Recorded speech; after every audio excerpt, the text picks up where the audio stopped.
ஐயாவுடைய சீடர்களுக்கும் பக்தர்களுக்கும் பிரம்மசூத்திர குழுவின் சார்பாக பணிவான ஆத்மா வணக்கத்தை தெரிவித்துக் கொள்கிறேன்.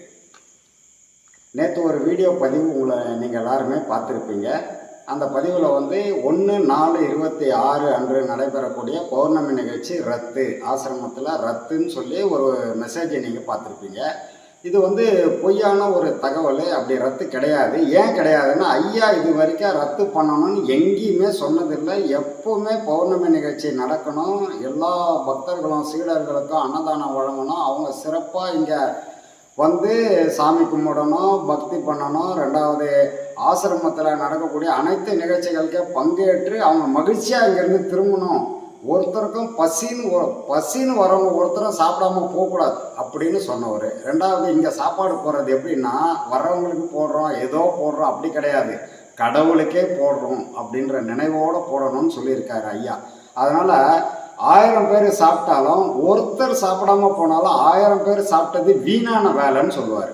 அந்த வகையில் நம்ம இது வரைக்கும் அதை சரியாக கடைப்பிடிச்சிக்கிட்டு வரோம். இன்னைய வரைக்கும் ஒருத்தரும் சாப்பாடு இல்லைன்னு சொல்லி போனவங்க கிடையாது. சாப்பாடு மீந்தாலும் எடுத்துன்னு போய் வெளியில் கொட்டிடுவோம், யாருக்கா கொடுத்துருவோமே தவிர சாப்பாடு இல்லைன்ற பேச்சுக்கே இடம் இல்லை. ஆனால் யூடியூப் பதிவில் நீங்கள் பார்த்தீங்கன்னா, எங்களுக்கு நாங்கள் சாப்பிடலை இப்படி ஒரு கம்ப்ளைண்ட்டாகவே அவங்க பதிவு பண்ணியிருப்பாங்க. இதில் சாப்பிடலைன்னு சொல்கிறவங்க யாருன்னா, கிட்டத்தட்ட போன பௌர்ணமி நிகழ்ச்சியில் 1200 பேர் கிட்ட சாப்பிட்ருக்காங்க. 7 பந்தி, ஒரு பந்திக்கு 150 பேர்னா கூட 7-8 பந்தி போயிருக்கு. 1200 பேர் சாப்பிட்ருக்காங்க. அது இல்லாமல் சாப்பாடு மீந்து போயிட்டு முதியோர் இல்லத்துக்கு கிட்டத்தட்ட ஒரு 70 பேர் சாப்பிட்டாங்க. அஞ்சம் 70 பேர் அந்த முதியோர் இல்லத்துலேருந்து வண்டி ஏற்றிக்கிட்டு போனாங்க. அது 70 பேர் அங்கே சாப்பிட்ருக்காங்க. அதுக்கப்புறம் குழந்தைகள் இல்லத்தில் ஒரு 40 குழந்தைகள் சாப்பிட்டாங்க.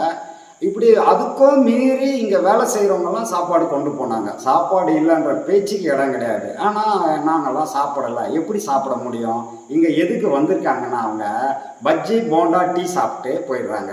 இது எல்லாருமே சாப்பிடணும்னு சொல்லி தான் சாப்பாடு ரெடியான உடனே 12:30 மணிக்கு சந்தோஷ் போய் சொல்கிறான், சாப்பாடு ரெடி ஆகிடுச்சு, எல்லோரும் சாப்பிடுங்கன்னு போய் சொல்கிறான். ஆனால் எல்லோரும் தலையாட்டின்னு கம்முன்னு உட்காந்துட்டு வந்தவங்க வரைக்கும் சாப்பிட்டாங்க. அவங்க சீடர்களும் சாப்பிட்டாங்களே தவிர இவங்க சாப்பிடாம வெளியிலேருந்து வர வச்சு சாப்பிட்டாங்க. அது நம்ம என்ன சொல்ல முடியும்? அதாவது எல்லாமே அவங்களோட மனம் செயல்படுறத வச்சு அவங்களோட செயல் நடக்குது. மனசை வச்சு தான் அவங்க எல்லாமே பண்ணிகிட்டு இருக்காங்க. தானே தமக்கு பகைவனும் நட்டானம்னு சொல்லுவார். திருமூலர் ஒரு பாடலில் சொல்லுவார், தானே தமக்கு பகைவனும் நட்டானம். நீ முடிவெடுக்கிற, உனக்கு நண்பனும் நீ தான், பகைவனும் நீ தான். அதனால் முடிவு உன் கையில். அப்படி தான் அவன் நினச்சி அதை பண்ணிகிட்டு இருக்கிறான். தானே தமக்கு பகைவனும் நட்டானும் தாமே தாம் வினை துய்ப்பானும். அவன் செய்கிற வினையை அவன் தான் துய்ச்சாகணும். அது நல்லதாக இருந்தாலும் கெட்டதாக இருந்தாலும் அவன் செய்கிறதுக்கான பலன் அவனுக்கு தான் போய் சேரும். அந்த மாதிரி தவறான விஷயங்களை பொய்யே சொல்லி காலத்தை தள்ளிக்கிட்டே போகிறதுன்றது இது தவறான அணுகுமுறை. அதாவது ஐயா இங்கே என்ன சொல்கிறாருன்னா, நல்லதை மட்டும் சொல்லுங்கள். ஒரு குரு இந்த ஆசிரமத்துக்கு நம்மளை நம்பி வராங்க, நாம் என்ன சொல்லணுமோ அதை மட்டும் சொல்லணும், நல்லதை மட்டும் சொல்லணும். கெட்டதை எக்காரணத்தை கொண்டு அவங்க காதில் விழக்கூடாது. ஏன்னா உயிர் ஆற்றல் கெட்டதை முதல்ல எடுக்கும். அதனால அவங்க எல்லாத்தையும் விட்டுட்டு இங்கே வர்றாங்கன்னா அவங்க மனசில் விதைக்க வேண்டிய சரியான விஷயத்தை விதைக்கணும். இதுதான் நம்ம ஆசிரமத்துக்கு அழகுன்றதை ஐயா பல வீடியோக்களில் சொல்லியிருக்கிறாரு. பல விஷயங்கள் முரண்பாடாக சீடர்கள் மத்தியில் போய் திணிக்கும் பொழுது என்ன ஆயிடுதுன்னா, சீடர்கள் கன்ஃபியூஸ் ஆகிடுறாங்க. எது சரி எது தப்பு என்ன புரிதல் இல்லாமல் அவங்க இப்படி போகிறதா அப்படி ஒரு தடுமாற்றத்தை ஏற்படுத்தி நாம் அவங்கள குழப்பி விட்டுறோம். எவ்வளோ தூரத்துலேருந்து இங்கே வந்தால் ஆன்மீக பாதையில் ரொம்ப சிறப்பாக ஐயா நடத்தி கொடுத்துருக்காரு. அதன்படி இன்றைக்கி நடந்துக்கிட்டு இருக்குது. இங்கே போனால் மட்டும்தான் நம்ம ஒரு ஆன்ம முன்னேற்றத்துக்கு போக முடியும்னு சொல்லி வர்ற அந்த சீடர்களை இப்படி குழப்பினா அது பெரிய ஒரு முரண்பாடை ஏற்படுத்தி ஆசிரமத்தில் அவங்கள எல்லாருமே வேறு மாதிரி திசை திருப்பி தப்பாக வழி நடத்திடுறாங்க. அதனால் தயவு செய்து இந்த வீடியோவில் வரக்கூடிய எந்த மெசேஜையும் நீங்கள் பெருசாக யூட்டிலைஸ் பண்ணிக்காமல், ஆசிரமத்துக்கு பௌர்ணமின்னா கண்டிப்பாக நடக்கும், நீங்கள் வந்துடுங்க. ஏன்னா வந்தால் தான் உங்களுக்கு இங்கே என்ன நடக்குதுன்னு தெரியும்.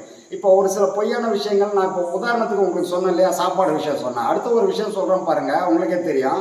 5 லட்சம் ரூபாய் ரோடு எஸ்டிமேஷன் ஒன்று இங்கே பஞ்சாயத்தில் போட்டாங்க. 5 லட்சம் ரூபாய் நம்ம ஆசிரம போர்டுலேயே ஆசிரம செவுத்துலேயே எழுதி வச்சுருப்பாங்க. இதை இவங்க ஒரு வீடியோவை எடுத்து நாங்கள் ரோடு போட்டுட்டோம், நாங்கள் ரோடு போட்டுட்டோம் அப்படின்னு சொல்லி பரப்பி வச்சுருக்காங்க வீடியோவில். ஒரு விஷயமும் பொய்யான விஷயங்களையே உண்மை மாதிரியே, அதாவது பொய்யை பலமுறை சொன்னால் உண்மை ஆகிடும்ன்றது அவங்க கூற்று. ஆனால் என்னதான் பொய்யை அழுத்தி சொன்னாலும் கூட உண்மை ஆகாது, ஒரு நாளைக்கு வெளியில் வந்துடும். இந்த விஷயத்த நான் ஏன் சொல்கிறேன்னா, பட்டினத்தாரை பற்றி இப்போ பட்டினத்தார் பத்திரகிரியாரை பற்றி பேசுறதுக்கு ஐயாவே பயப்படுவார். ஐயாவை நமக்கு அந்த தகுதியே இல்லைன்னு சொல்லுவார். ஆனால் இவன் பேசியிருக்கிறான் பட்டினத்தாரை பற்றியும் பத்திரகிரியாரை பற்றியும் இவன் பேசியிருக்கிறான். ஆனால் பட்டினத்தாரை பற்றி பேசுறதுக்கு இவனுக்கு தகுதி இல்லை. அந்த பட்டினத்தார் என்ன ஒரு பாடலை சொல்லுவார், பொல்லாதவன் நெறி நில்லாதவன், 5 எழுத்தை சொல்லாதவன், நீ திருவடிக்கு உண்மை இல்லாதவன், உன் திருவடிக்கு உண்மை இல்லாதவன், உண்மை சொல்லாதவன், இந்த மண்ணில் ஏன் பிறந்தான் கட்சி ஏகம்பனேன்னு கேட்பார். கல்வி கல்லாதவன், மெய்யடி வாழ்பால் செல்லாதவன், என் திருவடிக்கு 5 எழுத்தை சொல்லாதவன், மண்ணில் ஏன் பிறந்தான் கட்சி ஏகம்பனேன்னு கேட்குறாரு. நீ பேசலாமா அவரை பற்றி? உனக்கு அந்த இது இருக்கா? பஞ்சாயத்தில் போட்ட ரோடை நான் போட்டேன்னு சொன்னவனாச்சே, நீ பத்திரகிரியா பற்றியோ பட்டினத்தாரை பற்றியோ பேசுகிற தகுதி உனக்கு இருக்கா? நாங்கள் இது வரைக்கும் இந்த மாதிரி வீடியோ பதிவு பண்ணதே கிடையாது. ஏன்னா எதிர்வினை ஆற்றக்கூடிய வேலை எங்களுக்கு இல்லை. இது பலமுறை நாங்கள் சொல்லிட்டோம், நாங்கள் இது மாதிரி எதிர்வினை ஆற்றினதே கிடையாது. ஆனால் இன்றைக்கி சூழ்நிலை அப்படி ஆயிடுச்சு. இது பண்ணி தான் ஆகணுன்ற கட்டாயத்துக்கு வந்துட்டோம். இன்றைக்கி காரணம் என்னன்னா, பொய்யா சொல்லி இப்போ கூட்டத்தை கூட்டிக்கிட்டு இங்கே உக்காந்துக்கிட்டு எல்லாரையும் கெடுத்து குட்டி சேவராக்கி, ஏன்னா ஐயாவை பார்த்து தான் எல்லா சீடர்களும் இங்கே வந்தாங்க. அவங்கள குடிசவராக்கின்னு அவங்கள கெடுத்துக்கிட்டு இருக்குன்னு தான் நாம் பார்த்துக்கிட்டு இருக்க முடியாது. இனி எதிர்வினை ஆற்றணும், அதுதான் சரின்ற நிலைமைக்கே முடிவுக்கும் நாங்கள் வந்துட்டோம். அதனால் இனி எந்த வீடியோ வந்தாலும் அதுக்கான எதிர்வினை வரும், கண்டிப்பாக அது போட்டுருவோம். அதனால் இதை மனசில் வச்சுக்கிங்க. சீடர்கள் யாரும் எந்த விஷயத்துக்காகவும் கவலைப்படாதீங்க. ஐயா சொன்னது உங்களுக்கு ஞாபகம் இருக்குது, உங்களுக்கு அதை மனசில் வச்சுங்க. எந்த பௌர்ணமியும் நிற்காது, நிலாவை தடுத்து நிறுத்த முடியாது, சூரியனை 5 கையை வச்சு மறைக்க முடியாது. இந்த விஷயங்கள்லாம் நீங்கள் புரிஞ்சுக்கிட்டு எப்போதும் போல் ஆசிரமம் சிறப்பாக நடக்கும். எல்லா சீடர்களும் கலந்துக்குங்க. அப்போ தான் இந்த ஆசிரமம் சிறப்பாக போகும். அப்போ தான் இப்போ ஐயாவோட விஷயத்தில் ஐயா சொன்ன உபதேசங்கள்லாம் உள்வாங்கிற நீங்கள் ஐயா சொல்கிற விஷயத்தில் பௌர்ணமி எப்போவுமே நிற்கக்கூடாது, நடக்கணும்னு சொன்னதை மட்டும் உள்வாங்க முடியல உங்களுக்கு. காரணம் என்னன்னா, பொய்யான வதந்திகளை நம்பிடுறீங்க. அதனால் இனி அதை நம்பக்கூடாது. நீங்கள் நம்பாமல் ஐயா சொன்னதில் நின்னா ஐயா கொடுத்த பாடம் உங்களுக்கு பலிக்கும். இல்லை அவர் சொன்னதிலே நிற்போன்னு சொன்னால் பாடம் உங்களுக்கு சித்தியாகாது, நீங்கள் ரொம்ப பாவமாயிடுவீங்க. நான் அதை வேடிக்கை பார்த்துக்கிட்டு இருக்க முடியாது, அது சொல்ல வேண்டிய கடமை எனக்கு. அதனால நான் இதை சொல்கிறேன். இந்த பதிவு பண்ண வேண்டிய விஷயமே அதுதான். ஏன்னா தவறான விஷயத்தில் போய் மாட்டிக்கின்னு அதுக்கான விளைவுகளை நீங்கள் சந்திக்கும் போதும் அதை அனுபவிக்கும் போதும் ரொம்ப கஷ்டப்படுவீங்க. அந்த விஷயத்த நான் உங்களுக்கு சொல்லி தான் ஆகணும். அதுக்காக தான் என்ன ஐயா இங்கே உட்கார வச்சிருக்காரு. அதனால இதை சொல்கிறேன். இனி அதில் போய் மாட்டிக்காதீங்க, சரியாக புரிஞ்சுக்கங்க. ஒரு சீடர்னா, அதுவும் ஐயாவோட சீடர்னா, அந்த புரிதல் இல்லாமல் நீங்கள் ஒரு சீடர்னு சொல்லிக்க முடியாது. முதல்ல புரிஞ்சுக்கங்க என்ன நடக்குது, எது சரி எது தப்பு. நீங்கள் ஐயாவே என்ன சொல்லுவார்னா, நான் சொல்கிறத அப்படியே எடுத்துக்காத, நீ ஆராய்ச்சி பண்ணு, நீ ஆராய்ந்து பாரு, அப்படி தான் சொல்லுவார். நான் சொல்கிறது அப்படியே, நான் ஒரு வழிபோக்கான்னு அவர், நான் ஒரு வழிபோக்கன், சொல்கிறது நீ அப்படியே எடுத்துக்காத, என்னோட அனுபவத்தை பற்றி நான் சொல்லிகிட்டு இருக்கிறேன். அதனால அது எது சரி எது தப்புன்னு நீ ஆராய்ஞ்சு பார்த்து எடுத்துக்க அப்படின்னு சொல்லியிருக்காரு. அப்போது ஐயாவோட சீடர்னு சொல்லிக்கிட்டு வர நீங்கள் என்ன ஆராய்ஞ்சிங்க? ஆராய்ஞ்சு பார்த்தீங்கன்னா இந்த மாதிரி தப்பான இதுக்கு நீங்கள் போவீங்களா? தேவையில்லாத விஷயங்களில் போய் மாட்டிக்கிட்டு அதுக்கான விளைவுகளை அனுபவிக்கும் போது அந்த பாவம் என்ன ஆயிடுதுன்னா, ஐயா உங்களுக்கு பாடம் கொடுத்தது பாவம் ஆயிடுச்சு, ஐயாவும் பாவம் ஆயிட்டார். இந்த 2 விஷயங்களை நீங்கள் யோசிக்கணும். ஐயாவோட பற்று இருந்தால் மட்டும்தாங்க இதெல்லாமே சாத்தியம். ஒன்று. 2வது விஷயம் என்னென்னா, ஆசிரமத்துக்கு வர்றவங்க கிட்ட இங்கே சந்தா கட்டாதீங்க, உபதேசம் வாங்காதீங்க இப்படின்னு நம்ம சிவன் கோயில் பக்கத்தில் ஒரு 10-15 பேர் ஒரு குரூப்பை நிறுத்தி வச்சுக்கிட்டு இவங்க வேலை செய்கிறாங்க. இப்போ அவங்க என்னன்னா, சந்தா சரி இங்கே கட்ட வேணாவா, அப்புறம் ரைட்டு உபதேசம் எங்கே வாங்கணுமே, நாங்கள் என்ன வீட்டுக்கு வாங்க, வீட்டுக்கு வாங்க ஐயா கிட்ட நான் வாங்கி தரேன் அப்படின்னு சொல்லி ஐநாவரத்துக்கு வர வச்சு உபதேசம் கொடுக்கறது, சந்தா கலெக்ஷன் அங்கே பண்ணிக்கிறது இவங்க. அதே மாதிரி டொனேஷன்னா ரூமில் உட்காந்து தனியாக டொனேஷன் வாங்கிக்கிறது. எதையோ வாங்கினுப்போ, உன்னை விரும்பி கொடுக்குறாங்க, நீ வாங்கிப்போ, ஆனால் அது எங்கே வாங்கணும், உங்கள் வீட்டில் வாங்கிக்கோ, நாங்கள் வேணான்னு சொல்லலை. இங்கே வந்து தனியாக சந்தா கட்டாதீங்க, டொனேஷன் எல்லாத்தையும் என்கிட்ட தான் கொடுத்துருங்கன்னா இப்போ அங்கே உட்காந்து ரசீது போட்டு நம்ம ஒவ்வொன்றும் வந்து ப்ரொசீஜராக பண்ணிகிட்டு இருக்கிறோமே. அப்போ அதுக்கு என்ன அர்த்தம்? அப்போ என்ன நீங்கள் ஐயா மேலே வச்சுருக்கிறது? இப்போ 200 ரூபாய் சந்தா கட்டுறதுன்றது ஆசிரம நலன் கருதி. இப்போ வரவங்க அத்தனை பேரை சந்தா கட்டாதீங்கன்னு சொல்கிறாங்கன்னா அவனோட மனநிலை என்னன்னு புரிஞ்சுக்கிற அளவுக்கு உங்களுக்கு பக்குவம் இல்லையா? என்ன நினச்சி அதை சொல்கிறான் அவன்? சந்தா கட்டாதீங்கன்னா அப்போ ஆசிரமம் கெட்டு போயிடணுமா? ஆசிரம வளர்ச்சிக்கு சந்தாவே கட்டாதீங்கன்னு ஒருத்தன் சொல்கிறான்னா அது ஆசிரமத்தை கெடுக்கிறதுக்கான விஷயன்றது உங்களுக்கு புரியலையா? இதுதான் வந்து தெளிவு வேணும் அப்படின்றது. இந்த தெளிவை தான் நான் சொல்லிகிட்டு இருக்கிறேன் உங்களுக்கு. நீங்கள் தெளிவாக இருங்க, எது சரி எது தப்புன்னு நீங்கள் முடிவெடுங்க. சொல்கிறத அப்படியே கேட்டு போய் பள்ளத்தில் விடக்கூடிய ஆட்டு மந்தைகள் நீங்கள் இல்லை. ஏன்னா ஐயாவோட சீடர். வேற யாராவது இருந்தால் நம்ம அப்படி சொல்ல போகிறதில்ல, அது ஆட்டு மந்தையாகவே இருந்துட்டு போகுது, நமக்கு ஒன்றும் பிரச்சனை இல்லை. ஆனால் ஐயா சீடர்கள்னு சொல்லிக்கின்னு வந்து இந்த மாதிரி பண்ணுறதுன்றது சரியான விஷயம் கிடையாது. இதை சீடர்கள் வந்து மாற்றிக்கணும். ஏன் காரணம் என்னன்னா, வதந்தி, அதாவது தீயை விட வேகமாக பரவக்கூடியது வதந்தி. அதுக்கு தான் அதுக்கு பேரே வதந்தின்னு வச்சிருக்கிறாங்க.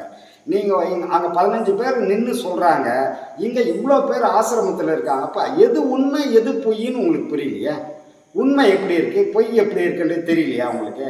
இதெல்லாம் புரிஞ்சிக்கணும், தெரிஞ்சுக்கணும். இந்த மாதிரி நடுநிலைமையாக என்ன நடக்குதுன்னு நான் என்ன சொல்கிறேன், ஆசிரமத்தில் யார் வேணாலும் நிர்வாகத்துக்கு வரட்டும், யார் வேணாலும் நிர்வாகம் பண்ணட்டும், போட்டோம் வரட்டும், அதை பற்றி எல்லாம் உங்களுக்கு தேவையே இல்லை. உங்களுக்கு தேவை ஐயா கொடுத்தா பாடம். உங்களுக்கு தேவையானது இங்கே நடக்குதா? சாப்பாடு சிறப்பாக இருக்கா? சாப்பாடு சரியாக போகுதா? உங்களுக்கு தேவையான டீ காஃபி இதெல்லாம் தான் நீங்கள் பார்க்கணும். அதில் ஏதாவது குறை இருந்தால் நீங்கள் சொல்லலாம், தப்பு கிடையாது.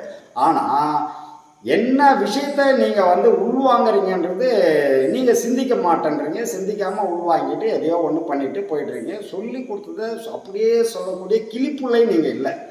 என்ன சொல்லி கொடுக்குறாங்களோ அப்படியே வீடியோவில் வந்து ஒப்பிக்கிறது. அதே மாதிரி கூலிக்குன்னு மாரடிக்கிறவங்க சில பேர் வராங்க அந்த குரூப்பில். அவங்க என்ன பண்ணுறாங்க, கூலி வாங்கிக்கின்னு அவங்க வேலையை செய்கிறாங்க. அதுதான் அந்த 15 பேர் அங்கே நின்றுன்னு சொல்கிறதெல்லாம். இது கூலிக்கு மாரடிக்கிறவங்க சொல்கிற வேலை. இந்த விஷயம் கூட உங்களுக்கு புரியல. கூலி வாங்கிக்கிறாங்க, அதனால் எவ்வளோ கூலி கொடுக்குறோமோ அதுக்காக அவங்க வேலை செய்வாங்க.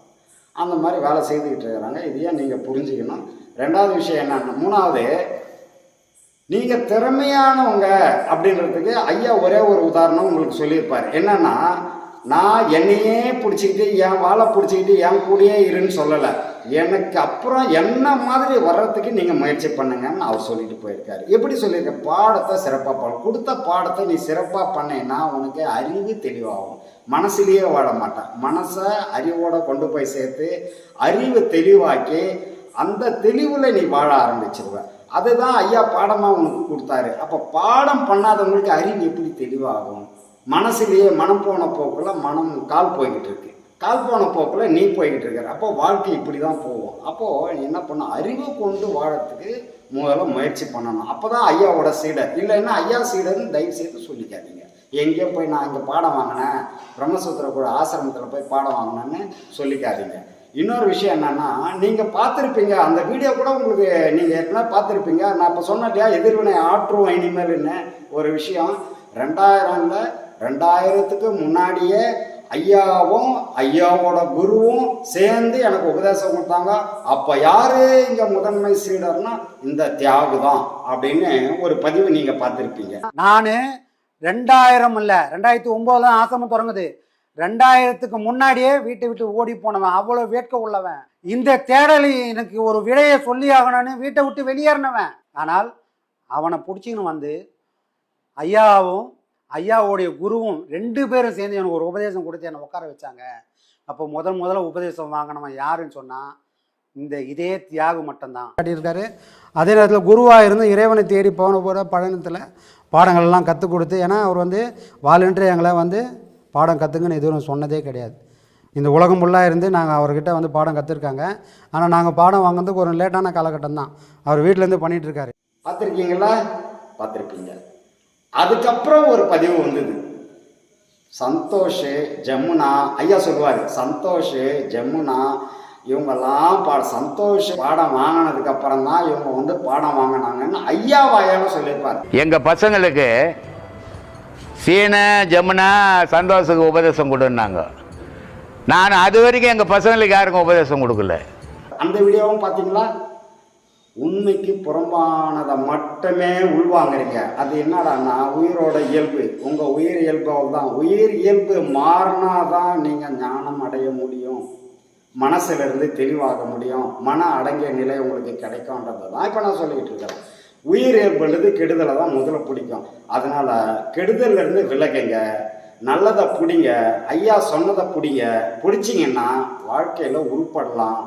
ஏன்னா நீங்கள் உருப்பட்டீங்கன்னா தான் மற்றவங்க உருப்படுவாங்க. இல்லைன்னா உருப்பட்டவங்களையும் நீங்கள் கெடுப்பீங்க. அந்த வேலையை வச்சுக்காதீங்க. நீங்கள் கெட்டு போகிறவங்க கெட்டுப்போங்க. நாங்கள் அதுக்காக வருத்தப்பட வேண்டிய அவசியம் எங்களுக்கு இல்லை. ஏன்னா நாங்கள் செய்ய வேண்டியதை சிறப்பாக செய்துட்டோம். நேற்று காலையில் வந்து பாடம் வாங்கி எனக்கு தெரியாதது எதுவுமே இல்லைன்னு சொல்லிக்கிட்டு இருக்கிறான்.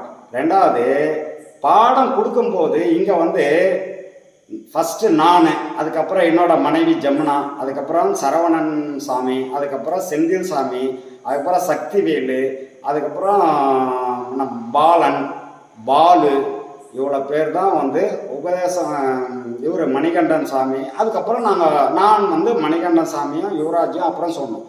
ஆனால் இவ்வளோ பேர் உபதேசம் கொடுக்க தகுதியானவர்கள்னு ஐயா சொல்லியிருக்காரு. ஐயா சொன்னவங்க தான் உபதேசம் கொடுத்துக்கிட்டு இருக்கிறோம் இன்னைய வரைக்கும். நாங்கள் கொடுக்குற உபதேசம் தப்பான், இவர் கொடுக்குற உபதேசம் சரியா?